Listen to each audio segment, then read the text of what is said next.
এই মুহূর্তে সবথেকে বড় খবর আপনারা জানেন যে মানুষের কাছে আমি বাস্তবটা তুলে ধরি যে আপনারা জানেন যে ফুরফুরা শরীফে যে কাসেম সিদ্দিকী ভাইজান তৃণমূলে বিশাল বড় একটা বড় পদ পেয়েছে।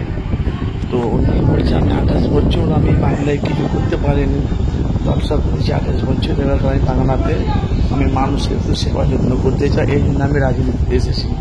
তার সাথে সাথে জানেন যে ফুরফুরা শরীফে যিনি যে কাসেম সিদ্দিকী যে আইএসএফে প্রার্থী হয়ে অক্সিজেন দেওয়ার জন্য প্রস্তাব দিয়েছিলেন আইএসএফ চেয়ারম্যানকে, এখন ওকে তারা রিপ্লাই দেয়নি। সেই নিয়ে আমি আপনাদের কাছে বাস্তবটা তুলে ধরি। এখন যে সামনে বিধানসভা ভোট আপনারা জানেন যে ফুরফুরা শরীফে হাতিয়ার হলো, ফুরফুরা শরীফে হাতিয়ার হলো তৃণমূলের হাতিয়ার পীরজাদা কাসেম সিদ্দিকী ভাইজান।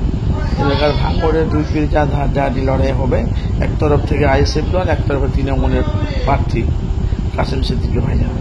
আপনারা জানেন যে সোশ্যাল মিডিয়া মানুষের কাছে বাস্তবটা তুলে ধরি।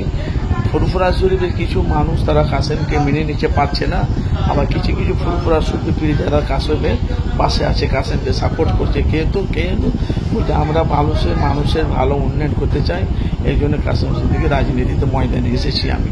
তো আপনাদের মতামত জানাবেন। 2004 থেকে 5 বছর যে নওশাদ সিদ্দিকী যে বাংলায় যে কাজ করছে, তার বিনিময়ে যে নওশাদ সিদ্দিকীকে দেখে নওশাদ সিদ্দিকীর পাশে বডিগার্ড করছে, এটা সেটা করছে।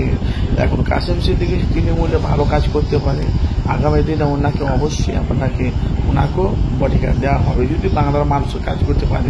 কাসেম সিদ্দিকী যেখানে যাবে পুলিশ যাবে, মিলিটারি ফোর্স যাবে, অথচ বডিগার্ড যাবে। যদি ভালো কাজ করতে পারে, ভালো কাজ করা মানে যদি তৃণমূল যদি যে পদটা দিয়েছে ওনাকে, অভিষেকের নিচের পদটা ওনাকে দিয়েছে, বিশাল বড় পদ দিয়েছে আমাদের মাননীয় মুখ্যমন্ত্রী মমতা বন্দ্যোপাধ্যায়।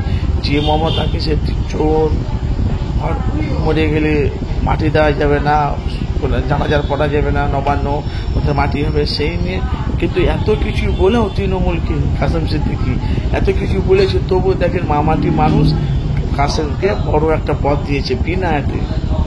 না রাজনীতি করেছে, না ঝান্ডা ধরেছে, না মিছিল করেছে, না প্রতিবাদ করেছে। দেখা যাক 2026-এর নওশাদের সাথে কাসেম সিদ্দিকী হাড্ডাহাড্ডি লড়াই। আপনারা মতামত জানাবেন কে জয়ী হবে 2026-এ, আপনাদের মতামত জানাবেন। তৃণমূলের হাতিয়ার হলো ফুরফুরা শরীফের কাসেম সিদ্দিকী, আর এদিকে আইএসএফের চেয়ারম্যান নওশাদ সিদ্দিকী। দেখা যাক ভাঙড়ে কে কাকে পরাজিত করতে পারে। এখন জনগণ সাধারণ মানুষ কাসেম নওশাদ সিদ্দিকী জিতবে 2026-এ, আবার কেউ বলছে না তৃণমূল জিতার সম্ভাবনা, তৃণমূল জিতার সম্ভাবনা। শওকত মোল্লা গ্যারেন্টি দিয়েছে আর 2026-এ আমি নওশাদকে যদি না ভাঙড়ে হারাতে পারি আমি রাজনীতি দলটাই ছেড়ে দেবো। মতামত জানাবেন আপনাদের।